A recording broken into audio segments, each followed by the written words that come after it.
Hello, and welcome to a new episode of the Burning Question series by Fantasy Football Scout. In this series, Pras and I, Sonaldo, talk about the key hot topics for the week.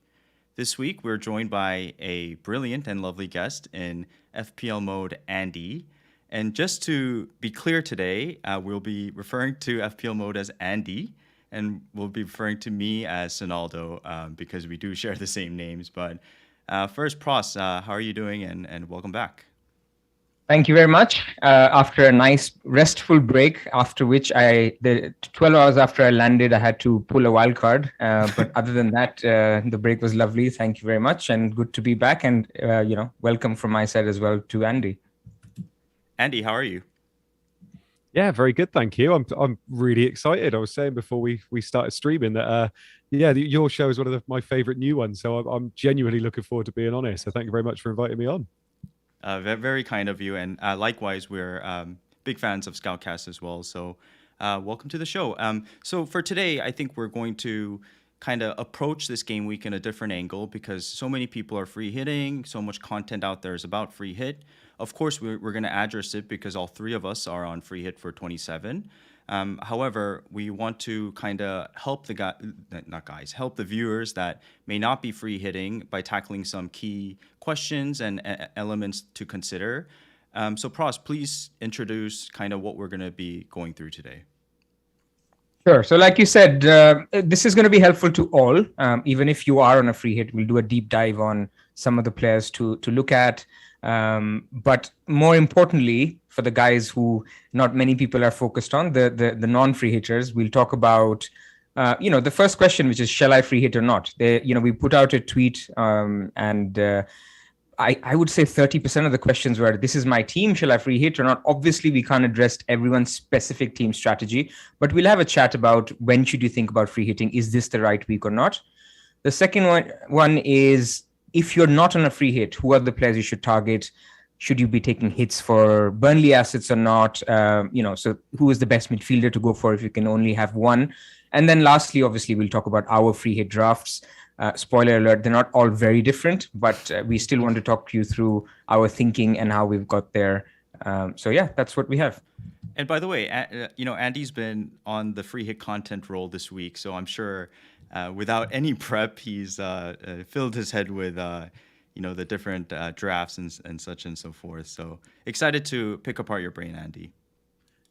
Thank you. Yeah, you can tell it's half term. I've been on like every stream this week. So I think this is my last one of the week. So yeah, you should feel privileged.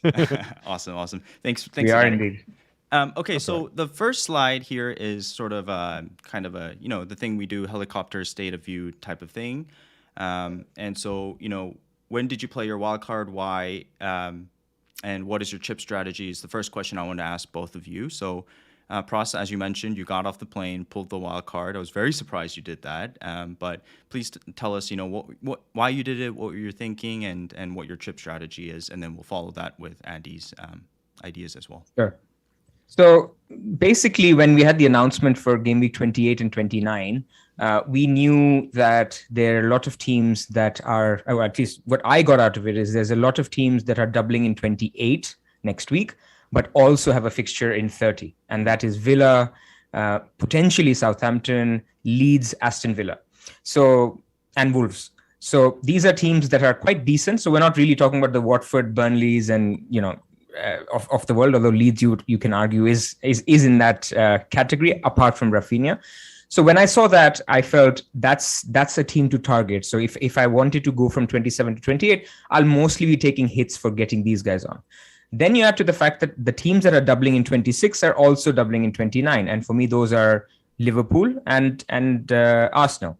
And then Spurs also, who have a good run, also double in 29. So essentially, my thinking was all my transfers from now until Game Week 30 are going to be focused on Wolves, Leeds, Arsenal, Liverpool. Add to that the fact that I had Martinelli, who got a red card. So I no longer had good Arsenal assets for 26. Add to that the fact that Jota was injured. I was just saying, look, this is the time I'm going to attack it. And the idea of the Game Week 26 wildcard was I'll have lots of doublers for Game Week 26. So I have 10. So I still have a few players to go. I'll have lots of doublers for 28, 29, and I'll have a team of 10 players for 30. So that was basically the genesis of the strategy. the two big drawbacks were no triple captain Salah and the fact that I was committing to a free hit in 27. And then from game week 31 onwards, I don't have an idea. I'm basically going to be going there blind with one free hit left. So that's the thinking. I've decided to attack the next 5 rather than waiting. I felt if I kept taking hits and getting there, I could have saved the wild card, but I just went for it. How about yourself, Andy? When did you pull the wild card, by the way? So I pulled it 2 weeks ago. Okay. So I was looking at my team. I had Damari Gray, I had double Watford strikers, I had Diop, I had Steer on the bench, and I was just looking and thinking, I'm probably going to trickle my way through the next 5-6 weeks and not be overly happy with where I am.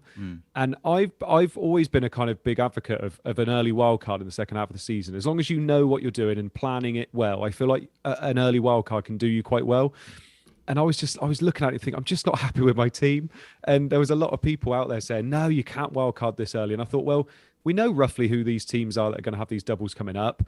We know who's got the postponed fixtures. I knew that Liverpool and Arsenal were blanking in game week 27. And I loved the idea of loading up on them, getting that double beforehand and potentially that double afterwards for Arsenal as well. And I thought that was just a really good move. You know, load up on it, free hit in 27, knowing I'm going to do it. Obviously, the way it happened, and then a lot of people 2 weeks later wildcarded and doing exactly the same thing. So I'm maybe not getting the impact I wanted out of it that I thought I was going to get. But in some ways, it's nice to know that 2 weeks ago, I did it, got green arrows up to this point, and now everybody's on the same strategy. So I feel like I was a little bit ahead of the curve, which is quite nice. And my team's now set up so well for the all up until game week 31, basically. So I'm most probably going to be, I'm free hitting this week. I'm most probably going to be using bench boost in 28 if Arsenal go in there. If not, maybe 29. We'll see what happens. And then just going to ride it out after game week 31 and see what happens. I'm assuming free hit in one of those big double game weeks that we've got coming up towards the end of the season. Game week 30 at the moment, I have 6 players for it. So I'm hoping I can get to about 8. And I feel like I can ride that out then because I'm going to have the players that are most owned. And I feel quite safe going in with just 8 then.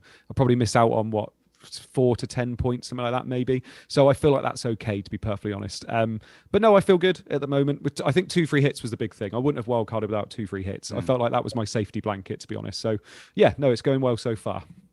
Yeah, it's brilliant. It seems like you both are on a very similar strategy. And I have so many questions and things that popped up while you both were speaking. But one of the things I also considered about a earlier wildcard, as you guys did, is the fact that, you know, I've been kind of plateauing recently, and I felt like I wanted a change and sort of, we know what the next 5-6 game weeks are going to look like. So I was very tempted to really attack it, but I stuck to my guns, and I feel like I can navigate my way through the next few game weeks pretty decently. So we'll see how it pans out. But no, as you guys will always mention, there's no one way to play this game. So it's good that we have some diverse strategies going on. So I want to talk about my team real quickly, and this is a section that I'm going to use for myself because I'm going to pick apart your brains. And what I did here is because Pras and Andy are on such similar strategies as a game week 25, 26 wild card. I still have not used my wild card. I'm planning to free hit in 27. I've already activated it, and I plan to free hit in 30. And I'm committed to that pretty much 90%, I would say. So as you guys know, FPL Planner helps kind of look through your team for the next few game weeks, and you can sort of pre-plan and pre-plan. So I have my 28 team here. I have my 29 team as well as my 31 team. Without going into too much detail, and you don't have to look at all the individual assets, who's starting. I just put it up there, right? But look at this 28 team. I have 1, 2, 3, 4, 5 doublers granted to Watford and Livermento, but I'm going to have massive benching headaches this game week in 28. Pretty much can field a solid team. Same thing with 29. Very, very solid team. And again, you'll have one more transfer here as well as 28. Free hit 30. And then here's my 31 team, which is still pretty solid. And a lot of people are talking about a wild card in 28, 29, 31. And the doubles in 28 and 29 make it a difficult decision to stick with these teams because I will have mostly singlers and less doublers. of course, guys, you should compare maybe my 28 team to an optimal 28 template team. Same thing with 29 and 31. And that way you can see as Pras likes, EV and the difference in points that might be, lost. So that's kind of where I'm at. So for me personally, I'm going to adapt week by week and know that even if I don't wildcard, my team is not too bad. Would love to know what you guys think. I mean, I'll go first, and I just wanted to say, firstly, this is the exercise that people need to do. So as they talk about how can I navigate the next few, I think that this gap between 27 and 30 is going to be really key, and you need to nail a chip strategy. So you need to basically say, you don't want to be basically landing in game week 29 and saying, okay, I only have 3 players and what should I do now? I don't have any free hits left. So this is exactly what, Sonaldo, what you've done is what people need to be doing, especially as they consider chips. And what you're basically saying here is I'm going to use up my second free hit chip and then wildcard in game week 31.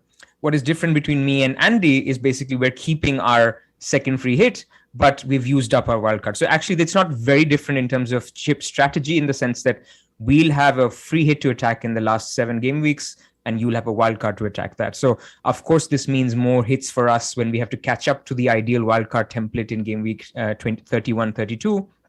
But we'll have a free hit again to kind of boomerang against maybe a game week 33, which if it comes as a, something that people don't expect, maybe a blank for City, Liverpool, for example.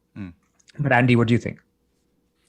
Do you know what? I was looking at your team, and I think your team is really well set up for the next 3-4 weeks. And as you were showing me your team, I was thinking in my head, as somebody who has already used the wild card, when would scare me the most from you using it? When would I least likely you to use it if I was against you in a league or something like that? I hate the idea of you using it in 31 because I feel like you can get that advantage over us in game week 31 because you're going to be targeting those Chelsea players, targeting those Leicester players that we're either going to take 2-3 weeks to get in or we're going to be taking hits to get in.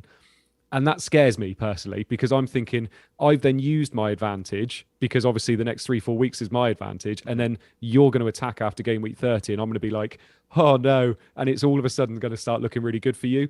I think your team is perfectly set up. I think after game week 30 is the time you've got to attack. That based on what I've just seen, that's where I was first going. Amazing. Great insight. I have a question for you, Andy, before we get to the next slide. And last question on this. You're mentioning a game week 31 wild card, and I understand that's the advantage I have over you guys as a wild card in 26. And ideally, I'm planning to bench boost in 33. I'm sure we'll know the doubles in 33 by game week 30, most likely, because the team's blanking will probably double in 33, right? So ideally, a 31 allows you 2 transfers, right, to a bench boost in 33. From a meta perspective, what if I wildcard in 29, for example, and I have an extra transfer, and I'll know the 33 fixtures anyway, and have 3 transfers to work towards a bench boost in 33? Is that something? You won't know the 33 transfers. You'll only know that after the game week 30. So game week 30 is when the FA Cup quarterfinal happens.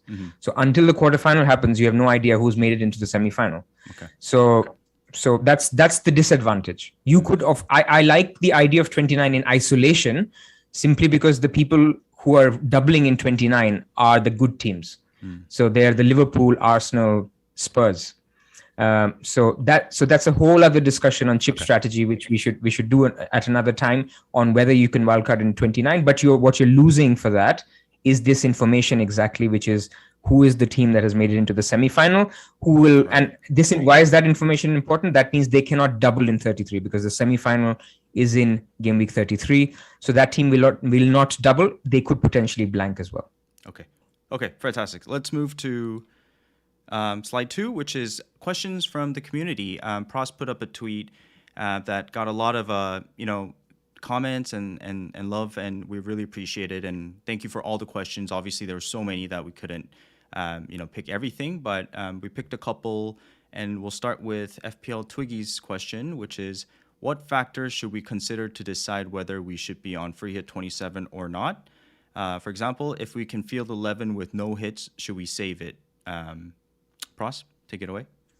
Well, I really like your answer actually, Sonaldo. If you wanna take this one, because I think you had this tweet as well in terms of look at your team now, and just because you can field 10 doesn't mean you shouldn't free hit. And there's obviously pros and cons to this. So I liked your response. Why don't you take this one? Yeah, I have some notes down. It's pretty complicated, but I'll try to break it down. I did put out a tweet that just because you can, as you mentioned, field 11 doesn't mean you should stop from free hitting. Obviously, there were some responses to it, as in you can say that about any game week. And yes, that is very true. For me, I'm a firm believer that a free hit in blank is much more effective than a free hit in a double. And as you guys mentioned, you guys are thinking about a double free hit later down the line. But I think that the difference between that and a blank is that in a blank, you're doing non-playing players versus playing players, whereas in a double game week, you're doing possibly the same team players, but you're just maybe changing positions or individual assets. So the difference in a blank for me is larger. Simply put, the decision comes down to whether you're satisfied with your squad. Because a free hit template is basically a player pool of 13 guys this game week. As you can see, remember Pig's tweet yesterday was brilliant. Every free hit team is basically the same. And if you compare your team to your free hit template, you can decide, from individual assets, am I okay fielding Dennis versus a template player in a free hit in Kane? Am I okay to take for example, the L here?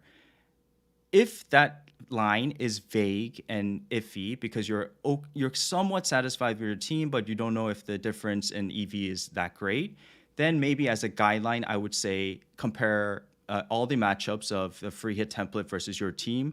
And if you have maybe more than 3 or 4 guys that you're not satisfied with, then yes, press the free hit button is what I'm thinking. So and another external factor is the upside this week. I do believe there is a lot of upside in having 3 of those City players. And so essentially you're comparing the most EO high guys in Bowen and Rafinha, who's going to be in our team, versus, I don't know, let's say 2 Man City midfield options. So blabbering here, but that's kind of what I was thinking.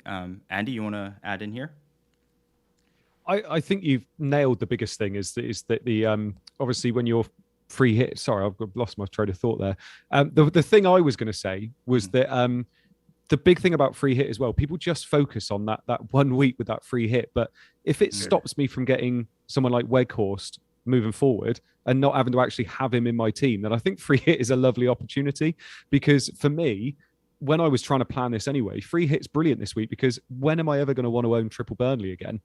I'm not really, am I? So I get 1 week where I can own triple Burnley in a double game week, in a week where they could do okay, and then I'm not going to have to hang on to them later on. So there are people out there that are taking -4s to get, Nick Pope and Weghorst in, and then they're going to have to be taking those players back out again eventually. It's the Dennis and King conundrum, isn't it? Everybody did it weeks ago, and they've still got those 2 Watford strikers in their team. And what kind of effect does that have on your team for the next 3, 4, 5 weeks? It's not just that week. So if you can free hit this week, and actually it means you don't have to get some of this dross in just for a double game week, I think that's also worth looking at too. So I have seen very few squads where I've gone, actually, I wouldn't free hit that. I think a lot of teams would lend themselves to a free hit 27 this week. I think those are all excellent points. I would just summarize it by saying, there's some excellent tools out there to get expected value for your squad.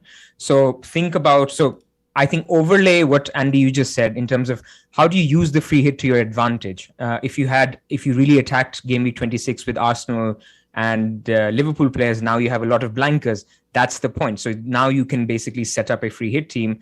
Similarly, is there another week where you can do something similar? Maybe game week 30 is a better free hit. So it's using the free hit around the team. I think what you said is absolutely essential. And the second point is do an expected value for your team. So you can go to Rate My Team on FF Scout's members area. You can go to FPL Review and essentially do what is the expected value of my squad.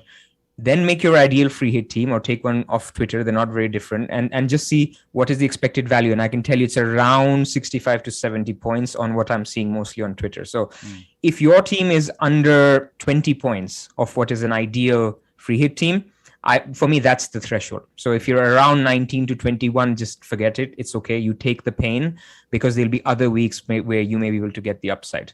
So that's basically it in terms of how you're deciding. It's not, it's not a chip where you just land in the game week and think, oh, all these teams that people are sharing look really good. Maybe I should think about it. Because when you put your team in the expected value chart, you may think that it's actually only 12 or 13 points that I'm far off. Maybe having a Bruno and a Kane is enough. Maybe I don't need the City mids, and that's the way people should think about it.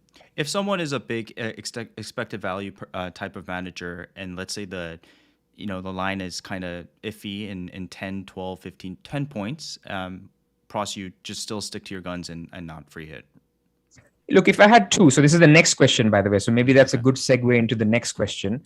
So if you had two free hits, I think, and your team is well set up for 30, for example. So if your team is well set up for 30 and you have two free hits available, I would question, what are you saving it for? So even if you're at maybe the 18, 19 point level of uplift, what's the real benefit? Because let's look forward beyond 30. After 30, you'll have game week 33 as one week where free hits will be popular. Now, it may actually land into a pretty boring week as well. So I don't want to play up 33 so much. But there's a couple of scenarios. You could have a scenario where lots of big teams blank and a lot of small teams double. Perfect week for free hit. Or you could have a scenario where just the big teams have single game weeks, which are okay. So you wouldn't mind holding a Cancelo or a Trent for a single game week. And then some of the smaller teams have doubles. So actually you could get through it without a free hit. So 33 is one.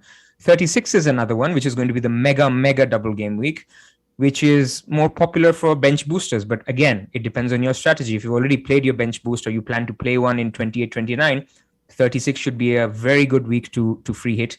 And I say very good because that's the week when all the big teams will double. So if you want a week in which you want to own Salah, De Bruyne, and Son, that's the week. That's basically why a free hit is appealing that week. Now, you may be going against other people who have a Bruno or maybe have a Foden, and Foden could outscore KDB. But you know what I mean. If you have two games, you want to nail the exact players that you want from the big teams, and that's why 36 is appealing. And the other point is there'll be many double game weeks between 31 and 38. So actually 38 cannot be, but between 31 and 37. So there are opportunities in the future, but if you have two left, then I would question, what are you really holding them for? Okay. So yeah, let's still address the second question. No wildcard left, two free hit available. Should I use one this week? Even though I have 11 players, not having City, United attackers, Son, and Burnley could hurt. I think you pretty much answered it, but Andy, do you want to input or move to the next question? I think you lost me for a little bit there, so I do apologise. I think me and Pras have moved around in our cameras now, so that's all my fault. Yeah, I don't know how, but I do apologise. Okay, no worries. Yeah. Okay, guys. Sorry, Pras and Andy. That's okay. They know who we are. Yeah. It's my dodgy Somerset internet again. Yeah, so maybe let's go to the next one, Sonaldo, while you fix that. So the next one, I think I'll give it to you, Andy, is basically, so people are asking, is there a point in free hit if you're going to wildcard next week? Essentially saying, my team looks rubbish, I am going to wildcard. Of course, I won't wildcard in a week when when Liverpool and Arsenal don't play. So I'll just free hit now and then wildcard next week. What do you think about that? I think you have to look at it as two separate weeks again. I think you have to look at game week 27 and say, what is best for my team in this week? Because you can't look at it as a whole there, unfortunately. I think you do have to look at it as two separate things. So is your team well set up for game week 27? And then is your team well set up for game week 28 moving forwards? And if it means using a free hit this week and then wildcarding next week, then that's just what's best for your team. And that's absolutely fine. I don't think that should make you say, no, I shouldn't be doing that because that feels wrong. You can get major points and you can make sure that you're, it might be a little bit risky, but I don't really see it either. I think that could be a good move personally. Yeah, I agree. I think, like you said, you have to look at it as what is the gain you'll make in game week 27. And then I would also say if you're wildcarding in 28, you're pretty much set up for 30 as well. So again, what are you saving your second free hit for? Just use it now. And the second one is, is for the home stretch. Yeah, the only thing I'd hope is that they are well set up for after that as well, because obviously for me, I do think now if you haven't used your wild card yet, I think the best time to use it is after game week 30. I feel like that's the best time. So if you feel like you can free hit this week and still be okay up to 30, I think that is the play. There's very few instances where I've seen it look good from wildcarding game week 28 personally, because I just feel like you're missing out on that advantage after game week 30. But I could be very wrong there. We never know until it happens. I don't think I need to add more here because I agree with everything you guys said. Would you ever consider free hitting in a mini double or such as game week 29, where we're loaded up on Robertson and Trent, and maybe you can optimize it by switching to like a Jota, or do you see no value in using a free hit then, Pras? Look, any double game week presents opportunity to free hit. It depends on what you do around it. So if you already had a Robertson in your free hitting to get Jota instead of Robertson, maybe that's not the best. But let's say you had no Arsenal players, or you actually ended up selling them this week because they're blanking, so you saved the free hit. Now, if you wanted to load up on Arsenal, Spurs, and Liverpool in 29, fair play. I mean, there were people who free hitted when Everton had the double. When it was, I think, Everton, Villa. Yeah, I remember that. There were a couple of teams. So people free hitted then as well. So every week is an opportunity, and you just have to see how you can boomerang your team around it, like we're discussing here. You don't want those assets. If you don't want them, then just free hit that week. The equation always remains the same. Is that the team that you want going forward? Could you take a couple of hits and actually get the upside in the week? Or do you think that I want to avoid these players going forward, and so I won't have them and now free hit instead? Okay. The next question is from SC Cracker. How many hits would you take to save a free hit? I can take a -8 and still have 3 Man City, Cancelo, Laporte, Mahrez. The key being the difference here is that 2 defenders, and then Son, Weghorst. Wildcard 28 still have 2 free hits, game week 30 and 36. So, sounds like a good strategy. But Andy, do you want to put some input into this question? Yeah, I mean, to be honest, I think points hits are the same in any single week. So if you're doing points hits just for the sake of 1 week, then no, especially a -8, I feel like that's a tough one to justify. But if you're looking at a -8 and it's going to set you up very well for the next 3-4 weeks, then I think it can be justified. For me, I've always thought -8 is the limit. I've always more than a -8. I know there were people out there, the Raptor was one of them, when they taken -20s. And for me, I just think that's beyond where I think I would go. I think -8, because this I suppose things have been kind of coming up out of the blue at the moment. So a -8 might set you up very well. And actually, I feel like we're going into a bit of stability now into FPL for the last kind of 10 weeks, which would be quite nice. So I think a -8, as long as you're thinking long term or at least medium term, is absolutely fine. Just make sure that they're players that you are going to want to own if things go wrong, or if stuff like that. I think it can be absolutely fine. I think I can just summarize this quickly before we move on, unless you want to add, Pras, is for SC's situation, you should ask yourself this, right? Because essentially you're taking a -8 to bring in a couple of the more core free hit template players, right? So if the free hit template works out this game week, granted you're not going to have all the players, are you okay 8 points behind and taking that loss this week is kind of what I'm thinking for SC here. But No, and nothing to add. I think, in fact, I'm also looking at the others. We're now at similar territory where we're suggesting if you're do your review of your team on X points, expected points, and see if it's worth it or not. And that's I think we can speed through the others, Sonaldo. Yeah. Okay. Rocket Squirrel asks, what is the primary objective of a free hit? Getting a full team out or maximizing game week points? With a hit, I can field 11. A free hit, still have 2. Would do 10 to 15 additional points. So what do I do?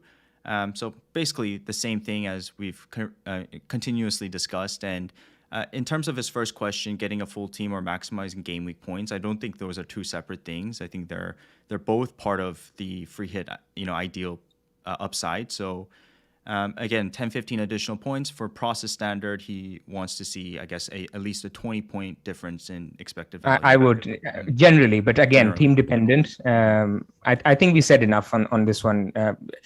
For me, actually, just to answer the question specifically, you maximize game week points. If the question is, should I get should I take a hit for just a player who's playing versus can I get just one player that is expected to score 9 points? I'd rather get the 10th player and not have an 11th.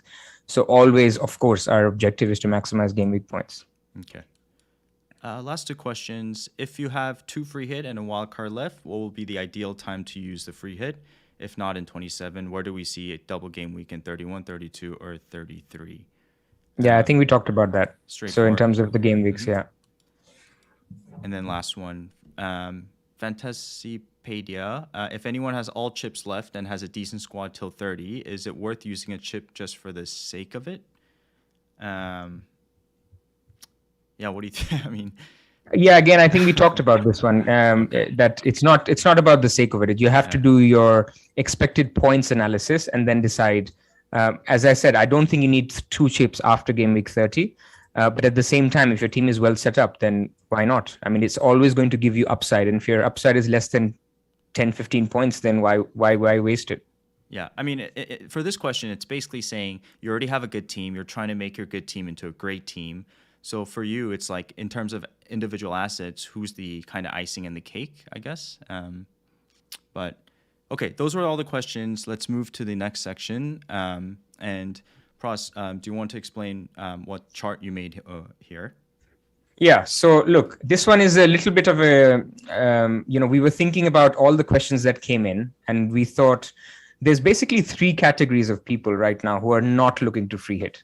Right. And they're simply, and they're some of them we've talked about. So the first column is people who are looking to dead end to 27 and then wildcard in 28. And I think as is on this strategy where you're saying, look, my team is fine, but I don't want to see King and Dennis for much longer in my team. I don't want to see some of the other players. So what I'm going to do is I'm just going to dead end this team, wildcard in 28, and then keep my 2 free hits for later. I know, Andy, you mentioned you probably preferred the third strategy, which we'll come to, which is here. But let's, for the sake of argument, there were quite a few people who are looking at this. So what do you do for somebody like for somebody like them? The second column is somebody who's already wildcarded. Let's say like Andy, or even before, there were people who wildcarded for the Everton doubles and things like that. They want to save their free hit because they think they only have 1, for example. So what should they be doing? And then the last one is there's people who are navigating all of this, 27, 30, potentially, and they don't want to free hit in 27, and they're going to wildcard all the way in game week 31, which, as Andy said, is probably a play that you can look at as long as you can go through 27 and 30 in the right manner. So this is the idea of the chart. Now, what we can do is, as the 3 of us, let's talk about each column. Let's talk about what we think is the recommended strategy for these guys. We're basically taking off our free hit hats and we're putting ourselves into your shoes of you have a team, you're dead ending it. This is the first one. So for what I've outlined here is basically you could essentially sell Salah and Arsenal players because you're going to buy them back on wildcard next week. And so the question here will be, who are the big midfielders that you should target? You can even load up on Burnley assets, but then you need to think about your priority, right? I mean, do you go for a Salah to Mahrez or Son, or do you go for a King to Weghorst? Do you take a hit? That's the mindset. And we'll come up with a chart a little bit later on who are these people you can target. But before I do that, any additional thoughts for these guys who are dead ending in 27, anything that they should be thinking about just from a big picture strategy? For me, I mean, if they're dead ending into 27, I think it's okay to take that punt on Bruno or Sancho because I will not be wanting to own them after this week. I think the fixture run that United go on is just ridiculous after this week, so I wouldn't be wanting them after this. So if you want to kind of last hurrah of United players, that's fine.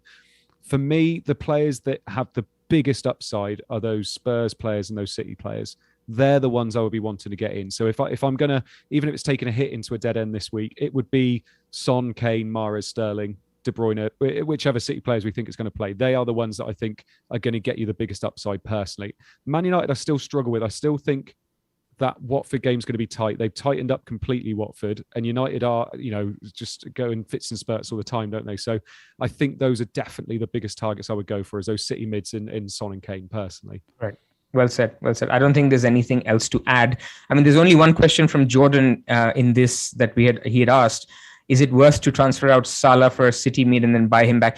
Absolutely. Don't even think about it. If you're dead ending your team, you need to be selling Salah and getting the upside with a big hitting midfielder. Otherwise, what's the point of dead ending the team? You might as well just ride it out. So what we'll do is, for this first column, we will have a chart that we get to after we've discussed just the summary of all these three strategies. Then we'll discuss who should you get. Should you get Son versus Mahrez versus a Sterling, for example? And that's I think what people need to be thinking about if they're dead ending. So Naldo, I'll come to you for the second column, which is people who've wildcarded already, but are looking to save their free hit. So our strategy suggestion here was, obviously you keep hold of your Arsenal and Liverpool assets because they're going to double in 29. You could potentially think about selling Mane or Diaz, for example, because those are maybe less nailed in the 29 double once Jota's back, Firmino's back. And what you need to be doing is you need to target Spurs players because they have good fixtures now. They have a double in 29. They actually also have a good game against Everton in 28. You could target Wolves. Wolves have a decent game. They're away to West Ham, but Wolves' defense is always one you can back. They have a double in 28. They play in 30. And that's almost the same for Broja. Broja doubles in 28, but we are not sure yet if he'll play 30 because that's contingent on their game against West Ham in the FA Cup. But that's the thinking for people who've wildcarded already. We would suggest targeting Spurs, Wolves, and possibly Broja up top. What do you think, Sonaldo? I think that obviously you have to be thinking about how to navigate 30. I'm assuming saving free hit means this week, but they would use it in 30, Pras, or maybe not. I mean, I'm just thinking the way it's shaping out, that if you're not playing the free hit now, then you have the luxury, you have the one extra transfer to plan for 30. And given how 28 and 29 are shaped, for example, if you do what I'm suggesting here, you just take a hit for getting Saiz, for example, this week, then you're fine because you're positioning well for 30, you're getting a doubler for 28, and you have an additional play for 27. That's the thinking. Yeah. So this is what I would suggest, because I think that as you both wildcarded early, especially the 26 wildcarders, kind of loaded up on the Wolves defensive assets, I believe, maybe one or two. And I'm going to go out on a reach here and say that I would prioritize Broja over anybody. And the reason why I'm thinking this is because he's the best enabler in the game at this moment in time. And his price point allows you to just not worry about having a cheap member in your team. And you can use those funds to upgrade elsewhere and kind of determine the other assets that, as you mentioned, are the heavy hitters. So I think if I was going to bring in someone in this strategy, it would be Broja for me. Fair enough. Even though he's only 50%. He's only 50% to play 30. But I hear you. I mean, you want the upside for game week 28 as well, and he has a terrific fixture. So I'll come back to Andy for the third one, which is people who are looking to just navigate and not wildcard at all. It's not too different. So again, I think Wolves and maybe Villa are the team to target. Again, for good fixtures, Villa, maybe form is a question mark. Broja is a good punt.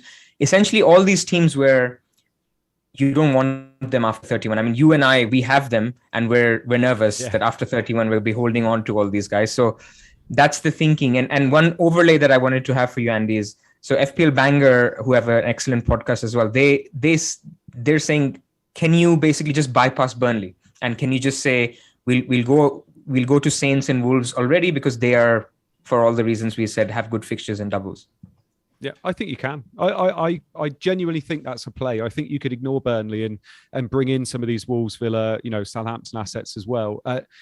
For me, I think Burnley could very, very easily be the next Watford, like I've already said. That there's no reason why that can't happen. The only thing is, obviously, it's against Leicester, which is it's set pieces against Leicester is always something you've got to target. The biggest thing I think, especially if you're going to want to wildcard after game week 30, is you've got to hope that Chelsea fixture doesn't appear in game week 28, because if it doesn't, you're going to have such an advantage over everybody else, because obviously you're going to be jumping on those Chelsea and Leicester boys, and everybody else is probably going to try and put one Chelsea player in their team in game week 28 if they do double. So you want to try and make sure that's not in there. Well, I say make sure, obviously it's not up to you, is it? But so that I think that is the way. If I still have my wild card, that's definitely what I'll be doing. But I think Wolves, I think Sonaldo's already kind of mentioned it a little bit there about Wolves' defensive assets. Just adding another defensive asset to your team, I think, is an absolutely fine strategy. If you don't have Sarr yet, get him in, or someone like Aït-Nouri or Saiss or something like that. I think it's absolutely fine just to cover yourself a little bit in game week 30. Yep. Okay, brilliant. So now let's deep dive in each of them. So for the dead end of for 27, or other people who are looking to basically get one big midfielder, what we've done in the next slide, I don't know, Sonaldo, if you can go to that one. What we've done is we've just ranked them in terms of their minutes per XGI over the last 6 game weeks. And, you have this list of midfielders, which us free hitters are basically drooling over and saying, these are the guys who we want. So these are all the popular picks. So I'll come back to you, Andy. People who are not on free hits, if you have one pick, if you can go for one midfielder, who is your pick? Son for me. I think, exactly. Yeah, I think for all of them, I've already said about Man United assets. I think if I wasn't on free hit, I wouldn't be touching them now. It's against Watford, that could easily be 0-0, and I do not want those United assets moving forward. I think you're not going to want to own Mahrez, Sterling, Foden over 1 week, because we've seen what it's like owning them. They're pep roulette, which still happens, especially when we've got they've got Champions League and all that kind of stuff as well. So for me, the nailed player in a team that's starting to look good again is Son, and I think he is the player. I'm more than happy to own Son from now until the end of the season. So if I can get a player like that in my team that is a lock and has double game weeks, and I think he's the one for me. He's the standout out of all of them. Ronaldo? I 100% agree. Of course you do. But no. On a serious note, all the points Andy just mentioned are what I'm thinking too. And bias aside, I also do think that Spurs are showing some form. So hopefully, they have been inconsistent though. It is a worry.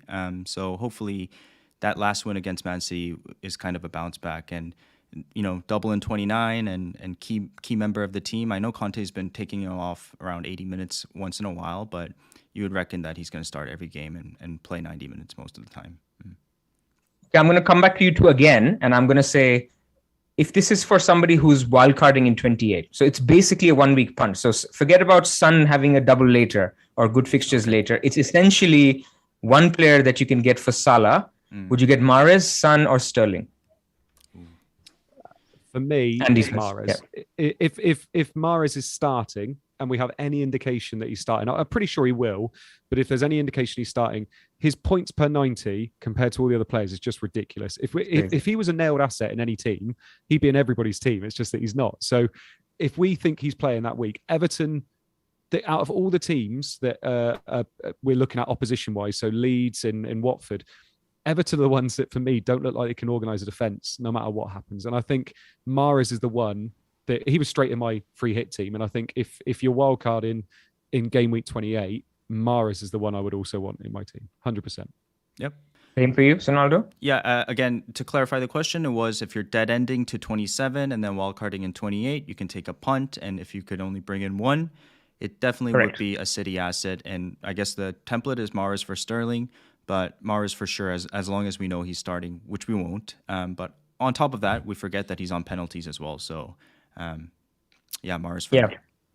I mean, on City assets, I would say there's an excellent short video by FPL Wire where Luke joined, and he's kind of the oracle this season on City and their chances. So I won't give away what his rankings were, but I agree with you two here. If it's a 1 week punt, then Mahrez. If it's a longer term punt, then it's Son. So then the next slide, which is basically, there's people who may want somebody. So we've just said that a Spurs asset is a good transfer if you're not on a free hit. But what if you had a choice? What if you could have, you have 2 free transfers, or you wanted to take a hit and you could go Son or Kane? And if you allow me just the next couple of slides, Sonaldo, what I wanted to show is over the last 6 games, I was quite surprised to see, number one, that in terms of heat maps, Son does his thing. Son continues to do what he does best, which is basically come into the box, make late runs. But Kane is the guy who's basically hanging around the box a lot more. I mean, his heat map surprised me because when you looked at it at the beginning of the season, it was way closer to the middle, the center line. And then if you look at the stats, which is basically the next slide, Kane over the last 6 game weeks has an XG of 4.2, whereas Sonaldo, I keep saying Sonaldo, I'm sorry. Whereas Son has an XG of 1.45, and Son has a higher XA of 1.37, and Kane is not too far behind at 1.1. So what this means is, from an XGI perspective, Kane is smashing it. Kane is 5.2 versus an XGI for Son of 2.8. So before I get very biased views from Sonaldo, Andy, what do you think about that? Do you know what? It's funny, actually, because I had Kane in my wildcard team 2 weeks ago, and I had to make a decision between Kane and Son, and I went with Kane just because I like the fact he was less owned, and he's always that kind of player where when he gets going, you want him in your team. You know, he goes on such amazing purple patches, and he's probably the most devastating striker we got left in the league, isn't he? And this is going to sound so weird, but he's not going to play City every week. And it was the best performance I'd seen all season from a striker. I know that doesn't say a lot, but it really was. And I said this on one of the other streams I did this week, that everything he did that day, he was looking at Pep as if to say, that was good, wasn't it? You want me, don't you? And it was, he was basically playing to try and join Man City, wasn't he? Or to kind of say, look what you could have had.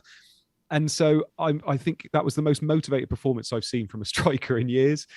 Son, he's just so reliable. You know he's going to get returns as the season goes on, whereas Kane has had these dry spells, as you know, this season, and it's been one of his worst seasons since he started playing in the Prem, really. So I think you've got to look at it as what you think is going to happen coming up, and I think Kane is potentially going to start one of these purple patches where you're going to want to own him, and he is still quite lowly owned, and I think that is gold when you've got those two together.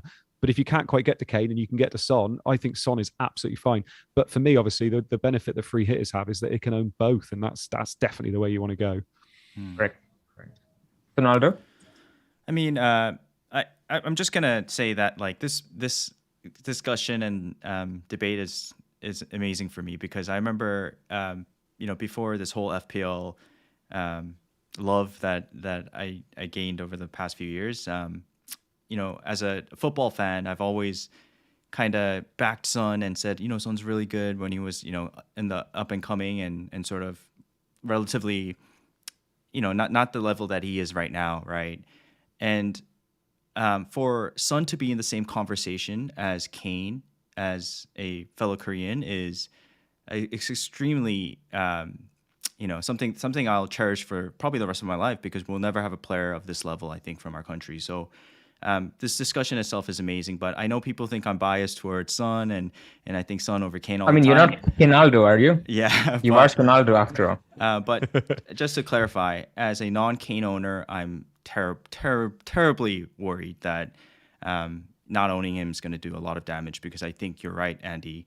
The purple patch is about to come, and I've gotten it wrong this season. Remember, I think Gameweek 9 or something, Spurs had a good fixture run, and I went with Kane over Son. I actually did go with Kane, and I got it wrong that time, but this time it's really hard to tell. I think you can't go wrong with both assets. I think you should have at least one, but for me, I would actually pick Kane over Son at this moment in time. Great. Okay, I can't believe I'm doing this. I'm going to give the counter view of why Son could be better as well. So number one is, firstly, it's the Leeds game, right? So if people are looking for just 1 week, again, if we're talking about the dead enders, then I think the Leeds game is probably more suited to a Son kind of role, where Leeds will come and they will press and you'll have spaces behind. So, for example, even in the captaincy conversation, people have probably Son equal to, if not slightly better than Kane, simply because they think the Leeds fixture is good. The second thing is, if you look at the double, so people who are looking to hold these players longer and may not have both, I think the double again suits, I don't know what you guys think, but they play in 29 away to Man United and away to Brighton. Again, hopefully these are open games where teams just don't sit back. So again, I think, what do you guys think? Isn't that a better game for Son? it depends whether we are seeing Kane starting to get into form here, because if he is, it doesn't matter who the opposition is. Like, you can play against anybody and return against anybody. But I think it's going to be close between the both of them, personally. I feel like, I mean, Man United can concede against anybody. And obviously, it's really tough call. I really think it's tough between the both of them. I think it is really 50-50. And in that double, if you ask me now which one was going to do better in that one, I think I'd still go Kane, personally. Right. By the look, way, I Pras, went Kane as well. Sorry. Omar makes a very good point. He says people seem to forget they lost 3 games in a row leading up to City before obviously a fantastic performance. I'm certainly aware of that, and I think this Leeds game is more important than even the City one, as much as the City one was sort of energy changing thing for the Spurs team. They will have to really show that that was just not a one-off game, but certainly a purple patch. So good point there, Omar. But Pras, anything else? Yeah, look, I mean, his point is right, but my counter is that in this season there's no second premium. So if you were to build a wildcard team in any week other than maybe 31-32, where you could go De Bruyne, for example, but if you're looking at big hitters now, who's your second big hitter other than Salah? I don't see anyone. There's nobody from Arsenal who's expensive enough. There's nobody from Man United you want going forward. Again, City are fine, but rotation risk and not any doubles, and they don't play 30. Where are you going? So basically, we're talking about Son and Kane because those are the 2 natural fits for the second premium. And then you have to pick which way you go, depending. And by the way, the other reason why I went Kane is because I think there's many more options in midfield than up front. So even though Kane is more expensive, I could get a 5 set of midfielders that I really wanted, but I couldn't fit 3 strikers. So that was the other kind of opportunity cost reason for Kane. Okay. All right, next one. So now, again, we're sticking to non-free hitters. The question that they have is, we have Burnley with a double game week, and we as FPL managers love double game weeks, but we've been burnt with Everton, Watford, and basically you guys who are not on free hit, is it worth going for a Burnley asset? And if so, who? And do you take hits for them? So these are the kind of questions that came up in terms of Burnley. So we've basically put up a chart here, which is from the FF Scout members area. And I know Joe had this yesterday in Scoutcast as well, but this is just slightly broader. This isn't just Burnley assets. And it gives you the expected points that we think they'll get this week. So I come to you, maybe Sonaldo, you first now. What do you think on Burnley assets if you weren't free hit? I think there's 2, Pope or Wout Weghorst. So for me, it's one or the other.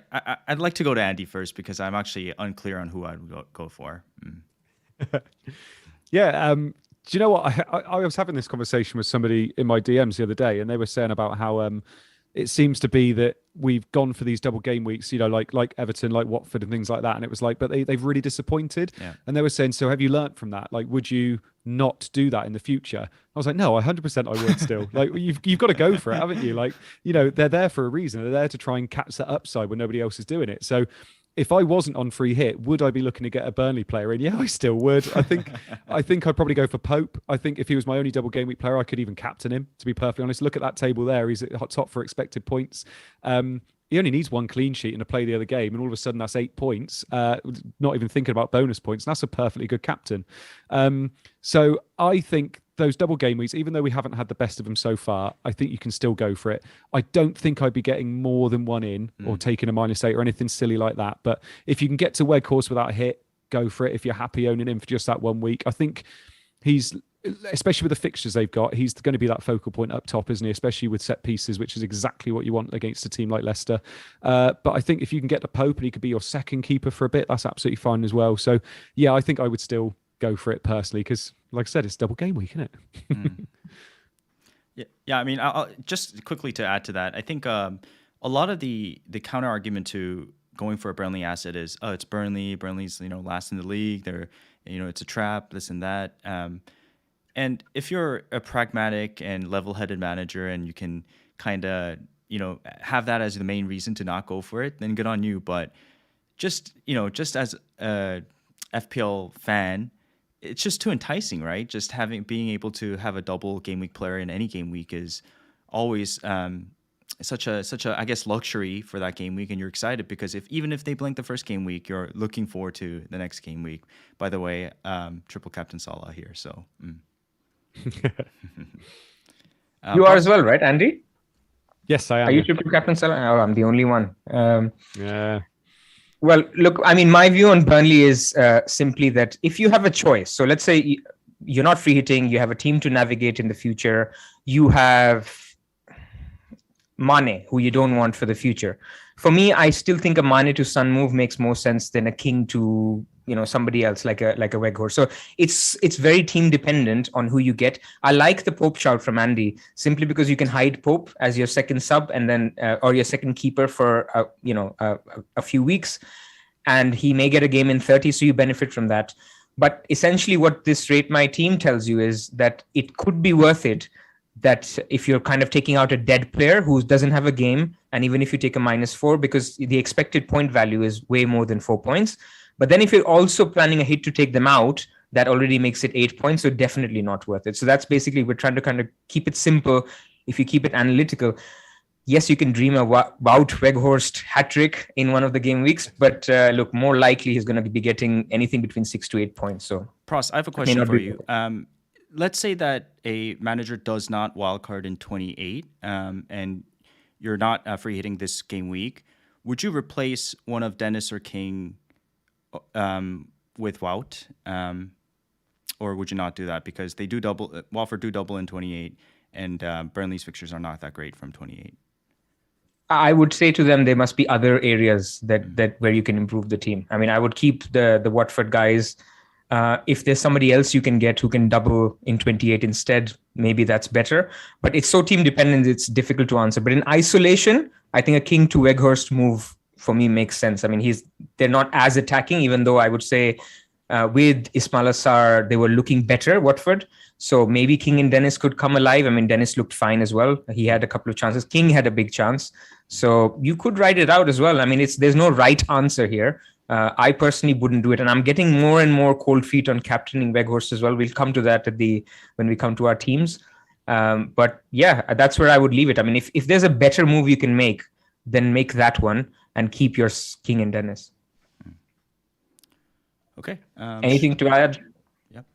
Yeah, for me, I would be really, really tempted to maybe skip Weghorst and go to Brozier. If I was going to make that move and get rid of King, I think Brozier's the one that I can just see me own until the end of the year. And as soon as I look at players like that and think, I could own you for the rest of the season, they're the ones that just get that little edge for me. And I think Weghorst, I'm going to be looking at my team straight away after and going, oh, he doesn't have a double now and I've got a Burnley striker. Whereas Brozier, with those fixtures he's got, and he's got Norwich this week as well, great point. I almost feel like the upside is there for him a lot more than Weghorst, even though he's got that double. Yeah, agreed. Very well put there. So I think we just go straight to our free hit teams, Pras. Yeah, I mean, there was this one really nice chart from TED Talks FPL. Do we have that one? Oh, we do. Mm-hmm. I think we do. Okay, for them. That's all right. Okay, so okay. I think just to introduce the free hit topic, I think the number one question that we got on the free hit was, it's boring, I'm bored, everyone has the same team. If, at least 9 or 10 of the players are the same, how can I differentiate myself? And I think Andy and Luke already talked about this, and there's a video, I think there's a short snippet of this. So I will let you articulate this again for the Burning Questions viewers, but I think you hit the nail on the head. So Andy, over to you. Yeah, so we were talking about it, saying that what happens if you go on Twitter and every other person on your timeline's got the exact same team as you. And the biggest thing, and you can see it now on the screen as well, is that we are such a small bubble. We're ridiculously small. And we were talking about before the stream saying that there's now 9 million users, playing FPL. On Twitter, we must be 0.001% of all those users. It's something ridiculous like that. And you just look at it and think, yes, it might be a little bit of a template on your timeline, but it is not the template in the entire user. Even if you're in the top 10K, there's still going to be the majority that are not doing what you are doing that week. So I think people will get bored of looking at their team, or teams will get worried about it, and you shouldn't do. Just stick with what you think. And if it's template for a reason. I went to my free hit team before it was even template, before I even looked on my timeline, and that's just how my team looked. So it's there for a reason. Don't be scared, and don't be scared about everybody else's looking the same, because honestly, if it's as long as it's good, you'll be absolutely fine. Agreed, 100%. Yeah, Pras, we got the chart I would. Yeah, okay, good. I mean, I was going to say, look, you're from the 9 million number that Andy mentioned, FPL Twitter is about 200K. Why do I say that? Those are the followers of Ben Crellin. If you're on Twitter and don't follow Ben Crellin, then you're not playing FPL. So that's FPL Twitter is 200,000, of which how many are free hitters? I mean, 50% have already played their first free hit, or maybe 60%. So there's not too many. And then the last point I wanted to make on the template is that there's certain times, especially in game week 1, drafts, which are template, and they're template for random reasons. Everybody will continue to hold. Who's that Wolves defender? I forget the guy who ended up leaving for 4.5 in the previous season. But anyway, there's some random names that get thrown up, and people go, why is this guy template? I genuinely believe this template, had everybody gone into a dark room, come back with a team, the 9 or 10 players would have been the same, simply because we don't have options. We don't have Salah, we don't have Mane, we don't have Trent. We have options in City, Man United, and Spurs. It's a very natural team that people have come to. So don't be afraid of that, and just don't say, I'm going to go Kulusevski instead of Son just because I want that upside, because that's not really upside. Okay. So that's it for me. I mean, I think before we get to Andy's draft, I also wanted to shout out a tweet from FPL Wrangler. So FPL_Wrangler. And he's done a thread on some of the variants of free hit. So you'll see here, obviously, the 3 variants. As I mentioned, they're not very different. They're slightly different. But he's done a thread, and he's done basically an expected points if you went the standard double City mid, or if you went double City defense and Sancho and Bruno in midfield. He looked at double Burnley attackers versus double Burnley defense. He looked at the triple City attack. So what if you want De Bruyne, Foden, and Sterling up top and no Man United midfielders? He looked at a Son and Kane draft, and he's basically laid out, done the work for you on what is the expected points on each of these drafts. So I definitely urge people who are on free hit to check that out, just to noodle a few other versions of the free hit. Nice. Well done there. Before we go to the team, I just want to clarify, when you're live, you kind of can speak first before you think at times. And when I mentioned the Son as the best player out of our country, I think it came out a little bit wrong, and it started like a chat. And guys, I'm the biggest Ji-sung Park fan out there, and I can argue that he's the best of all time any day of the That's week. what I thought as well.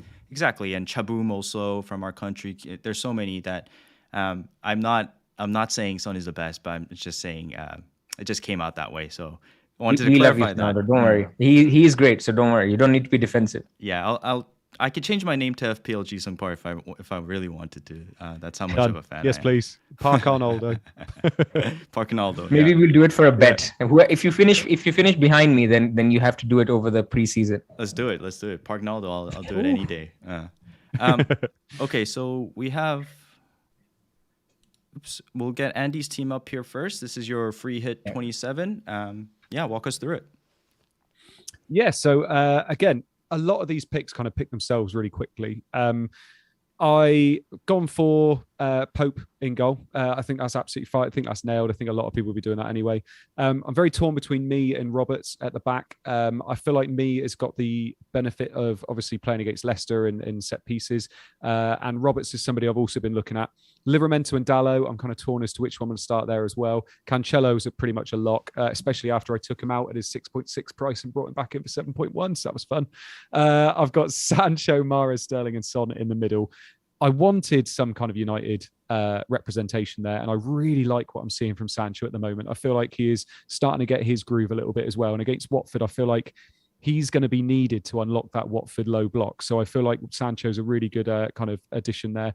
Mahrez and Sterling were straight in. If they're playing, I want them in my team. They're the really explosive City players there. Son and Kane, again, against a Leeds defence that are just capitulating at the moment. So I feel like they're good additions. And I mean, that front three kind of picked itself was Weghorst, Brozier and Kane. Pras mentioned it a little bit there. I'm also a little bit on the fence about Weghorst as captain. I'm really tempted to go with one of those City mids as my captain instead, but I'm kind of edging on the fact that obviously he's got a double game week and one of them is against Leicester, which I keep mentioning quite a lot. But so I'm tempted away from that just a little bit, but I cannot see this team changing an awful lot. I had a little bit of a debate with Seb last night on Scoutcast then about he is not putting any money into his bench apart from Amati, I think, whereas I've put some money into my bench. Literally, just because this is a different season or any other season and anything can happen, and all of a sudden someone's got COVID halfway through a game week or then they're not playing. So I will have playing players on my bench, even if it's 3. I'm not using loads of money, but I'm 100% going to make sure I've got 3 playing players on my bench. That's a very good shout. I'm gonna throw a couple of scenarios at you and see what you think about them. So go on. If you went Sterling down to Foden and upgraded Broja to Kulachevsky and have triple Spurs attack, what do you think about that?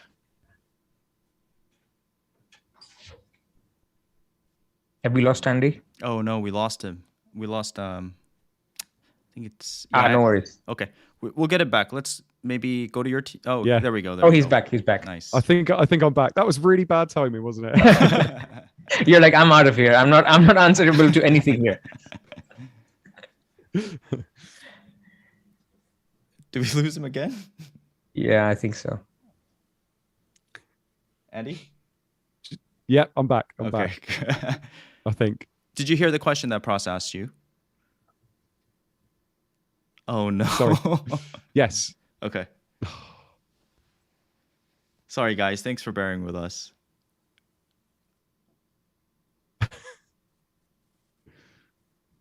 All right, let's go to your team, okay. And then once Andy comes back, we can go back to his team. Okay, so I pretty much have the same team as him, except Sancho is replaced by Fernandes. And I was wondering how he had such a strong bench, and I realized that was the difference. And that is a big debate for me as well, because I was very surprised that Andy mentioned that Seb is minimizing his bench, because my worry is that Sterling, Mahrez, one of them don't start, or there's always that rotation risk. So I do want to have at least 1 or 2 bench players at a cheap price point that may be able to come in. So instead of Gordon, I really wanted, for example, Ramsey in there, but I just couldn't afford it. This is like maximizing my team value. So basically the same exact team. I'm so happy with that midfield. The fact that I can afford Fernandes over Sancho, I think I prefer Fernandes, to be honest. Of course, my opinion can change in the next three days. My biggest question is Dalot. I really don't like him in there, to be honest. But I don't know where else I would go. Maybe JWP, maybe Livramento, but limited on options. You mean KWP? KWP, yep. Yeah. Ward-Prowse, as you mentioned, Pras is also another debate, but his price point makes it very difficult for me to bring him in when I'd rather have Broja, even though I think Ward-Prowse's numbers are much better, underlying stats are much better than Broja, from my understanding. And Kulu is someone that I'm very interested in, but there's 2 issues, is that we don't know if he's actually going to start this game week, because Lucas could easily come into the fold, and I just don't think I would want to drop any of my attacking assets in the starting lineup. So yeah. Right. So I'm going to ask you a similar question, and now if Andy's back, he can also answer for his team. So why aren't people thinking that we can downgrade a Sterling? Let's say between Sterling and Mahrez, one is downgradable to a Foden, because I don't think there's too much. I mean, I agree that Sterling is better, but Foden is not too much different. And then Broja can become a midfielder. So if you found that JWP is better than Broja, or in my team, actually, I can afford Sancho. So I can go Sterling and Broja to Foden and Sancho in midfield. And those asking on the chat, you'd obviously you'd have a 4.5 million striker, and then you'd get a 5th midfielder. Why is that draft not popular? Is it because Sterling is that much better than Foden? Maybe Andy, if you're back now for your team. I think it's Broja. I think people are looking at it, and straight away they're looking at him because it's that striker against Norwich, and they feel like he's the one that's going to do a lot of damage in that game week. I actually feel like I know maybe the expected points don't show it. I feel like there's a big difference between Sterling and Foden in terms of ceiling. I feel like Sterling's got that really high ceiling of he can get a hat trick in a game week, whereas I don't think Foden can. And Foden's a lot more managed, isn't he? And I feel like their base is about the same, but I feel like Sterling's ceiling is way higher. So I feel like Brozier works in that team because you've got that third striker for next to nothing really, and then you can get those 4 heavy premiums in the middle. So I think that's probably why the template's going that way. Right. Yeah. Right. Okay. Good answer. What about you, Sonaldo? Pras, so I think I did a Scoutcast. Andy wasn't there, but I did a Scoutcast episode. I think it was in December or beginning of December before the crunch, and we did like a little Man City section. And the point I was making there is that over the December month, it's very, very hard to predict where the points from the midfield will come from. It's super spread out, right?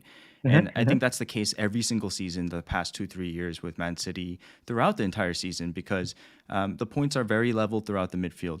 It's very spread, which is good in any team. But in this case, maybe you look more into the individual single matchups, and maybe tactics come into play, and you see who's going to benefit the most against Everton. Of course, this is again prediction, but I just think that, as Andy mentioned, we never have a chance to own Sterling.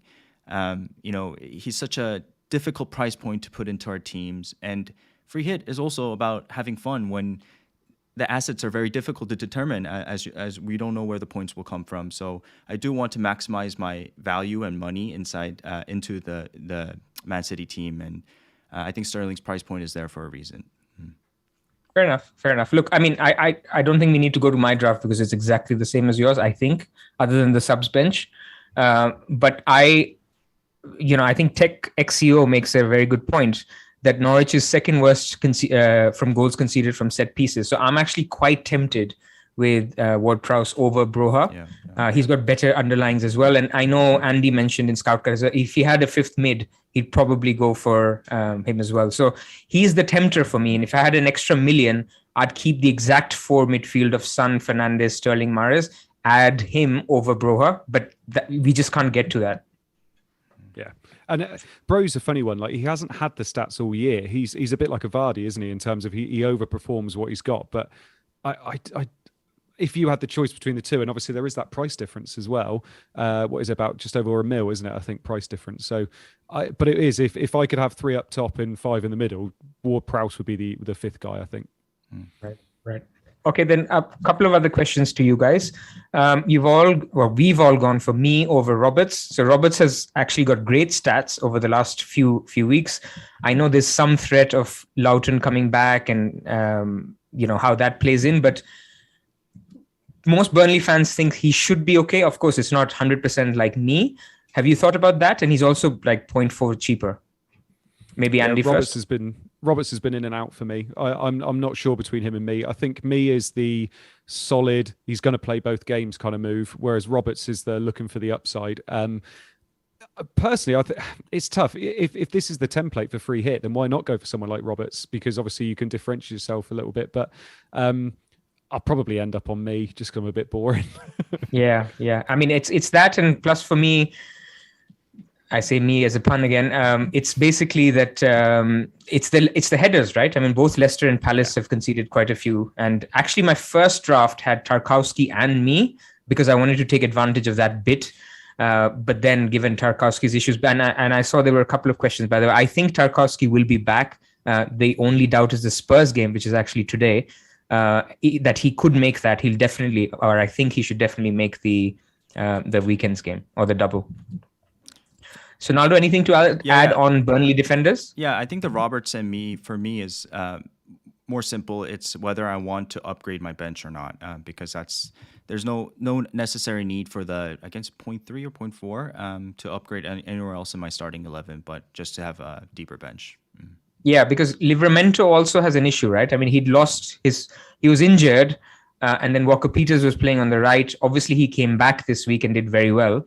So Southampton fans think he will start, but you never know, right? I mean, so there's a slight rotation risk with Livramento as well. So I was also uncomfortable having Livramento as my first sub or Dalot as my first sub, interchangeable. As I think we all said, we're still debating between Dalot and Livramento. Yeah.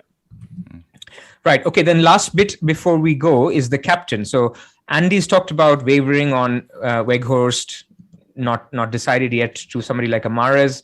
I am similar. I'm debating between him and potentially Son or Mahrez. What about you, Sonaldo? Actually, I don't think I would go to a Mahrez or Sterling. I think I would pick the more. Look, Mahrez, Sterling are playing for the better team with possibly potential higher upside, but I think I would go to Son or Kane if I was not to go to Wout, because they're nailed. They're going to be involved in the goals, and if they do score, one of them will be involved. So that's where I would go. And there's this narrative about Son can run behind and take advantage of the Leeds high press, but I don't think I would buy too much into that. Yes, Leeds do have a philosophy, and that's the way they play, and he can make those runs behind. But I've seen plenty of games against Leeds where they kind of counter that by having two guys on Son, for example. So. Yeah, no, I think it'll come down to how they do against Liverpool today. Of course, we know there'll be goals, but if they're looking a little bit better, then people might steer away. And of course, how Spurs do against Burnley today. So what we're doing actually is the right thing. We're making these decisions before recency bias comes in from the games today and tomorrow. And I think things will change. If Weghorst, as much as even gets an assist, I think he's going to be over 100% EO. Because he'll then have had a goal and 2 assists in the last 2 matches. And likewise, if I think Kane or Son get a double-digit haul, I think they'll be in the reckoning. So I think that it'll come down to that. It's fine margins. Okay. Excellent. Anything else, Sonaldo, that we need to cover?